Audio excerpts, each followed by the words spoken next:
The rivalry between England and France defined the geopolitics of Western Europe and even the entire planet for centuries. The battle for global domination between these two mighty empires would be the catalyst for countless wars. For this reason, it is worth looking back to when this rivalry began, and to where it was almost ended before it could even start, the 100 Years' War, when the crowns of England and France were almost unified under one man.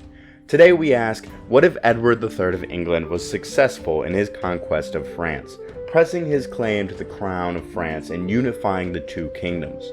What if England had conquered France?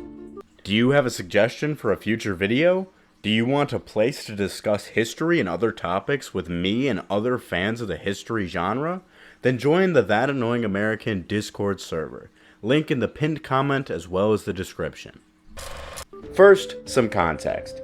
England at this point was ruled by the Plantagenet dynasty, a French-speaking family descendant of the Normans who had conquered England in the 11th century.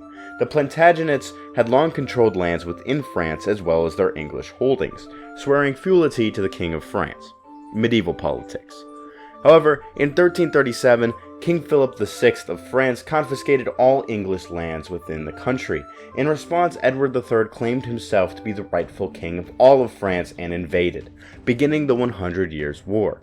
The war was a slow one, which would be broken up into smaller campaigns followed by long stretches of inaction due to lack of funds, or as from 1346 to 1356, an outbreak of the Black Death.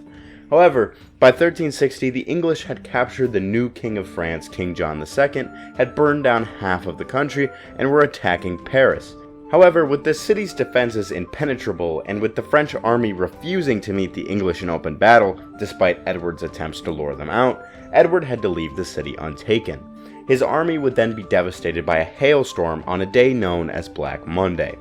Edward saw this event as a sign from God that he must make peace with the French, renouncing his claim and signing the Treaty of Bretigny. So, what if in an alternative timeline, Edward's attempts to lure out the French defenders of Paris was successful? What if the English were able to decisively crush the French and take the city? With the capital and largest city taken, along with the King of France himself captured, Edward would force John to renounce his own claim to France, and recognize Edward as king. The Plantagenet Empire would be born, unifying the crowns of England and France. So what now? How would this Plantagenet Empire be run?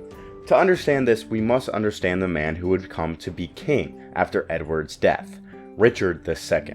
Richard II was an absolutist monarch. He attempted to siphon power away from the nobles and into the hands of the king.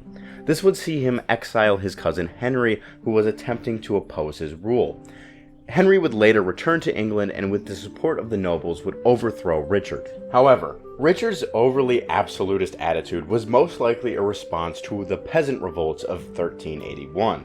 The revolt was just barely put down after Richard had attempted to negotiate with the peasants, after which they had just continued the revolt, emboldened by Richard's concessions. This to Richard only confirmed that any challenge to royal authority was to be seen as a threat.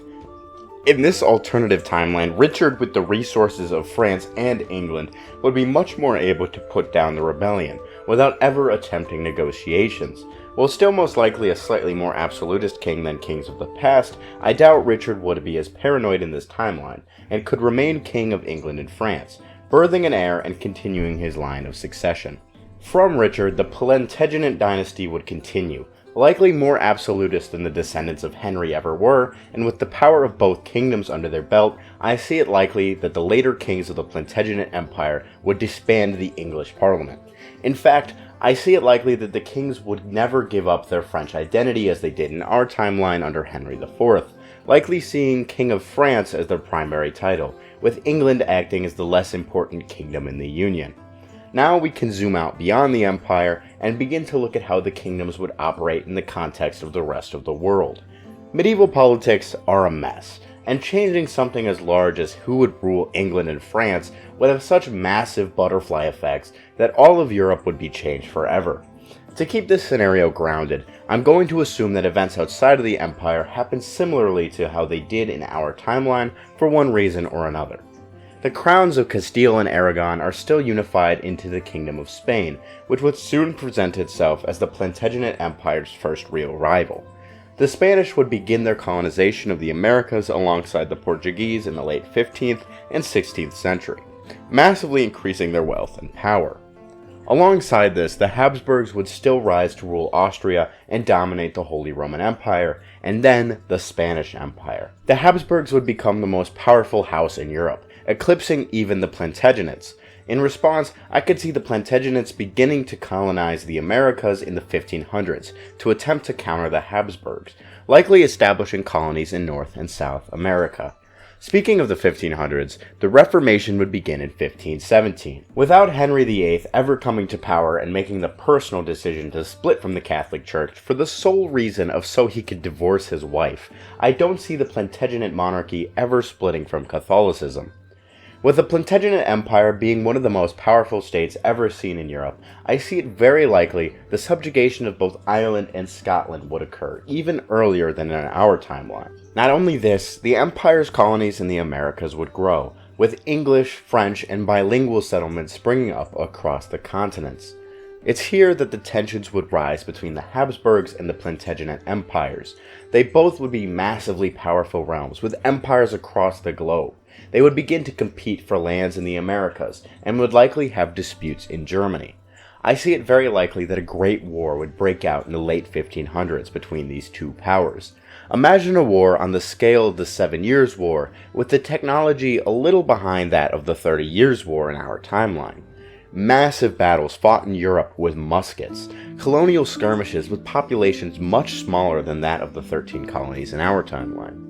With the capacity for destruction much lower during this period than the 7 Years' War, I could see this conflict dragging on for decades.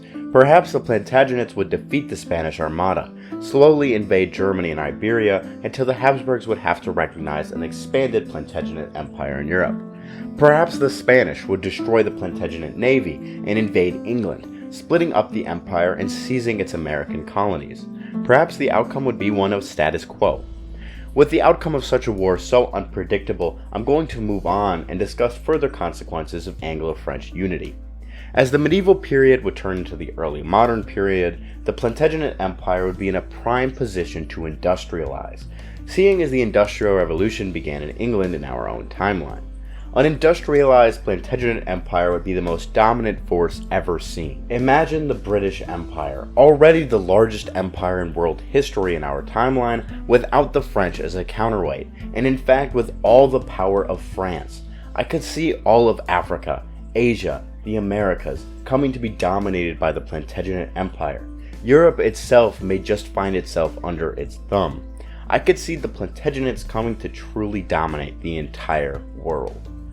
It is truly fascinating to think of a world where these two powers, which for centuries attempted to bring each other to heel, could bring their unified power to brunt.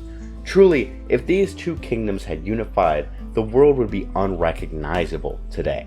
A timeline where the French and English, together, ruled the world.